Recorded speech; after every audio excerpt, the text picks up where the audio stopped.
নমস্কাৰ। এই মুহূৰ্তত আহি পাইছে ৰাজ্যখনৰ কেইবাটাও গুৰুত্বপূৰ্ণ খবৰ। এই মুহূৰ্তত দিবলৈ লৈছে এটা বিগ ব্ৰেকিং নিউজ। ভূমি কেলেংকাৰী লৈ উত্তপ্ত বিধানসভা, সদন ত্যাগ কৰিলে বিৰোধীয়ে। পৰৱৰ্তী খবৰটি হৈছে নেতাই কিনা মাটিবোৰ সমবায় কৰি ৰাইজক দি দিয়ক।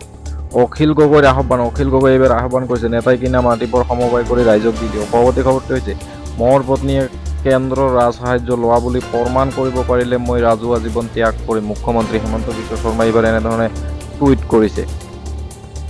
পৰৱৰ্তী খবৰটি হৈছে সাংসদ গৌৰৱ গগৈৰ বিৰুদ্ধে 10 কোটি টকাৰ মানহানি গোচৰ তৰাৰ ঘোষণা ৰিণিকী ভূঞাৰ শৰ্মাৰ। পৰৱৰ্তী খবৰটি হৈছে যি মানুহে কেতিয়াও নাঙলৰ মুঠিত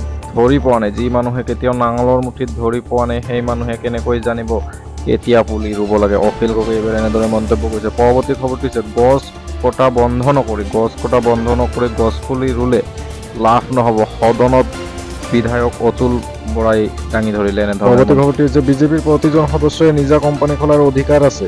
চৰকাৰী ৰাজসাহায্য তেওঁলোকে বিচাৰিব পাৰে। মুখ্যমন্ত্ৰী ডক্টৰ হিমন্ত বিশ্ব শৰ্মাই এনেদৰে মন্তব্য কৰিলে।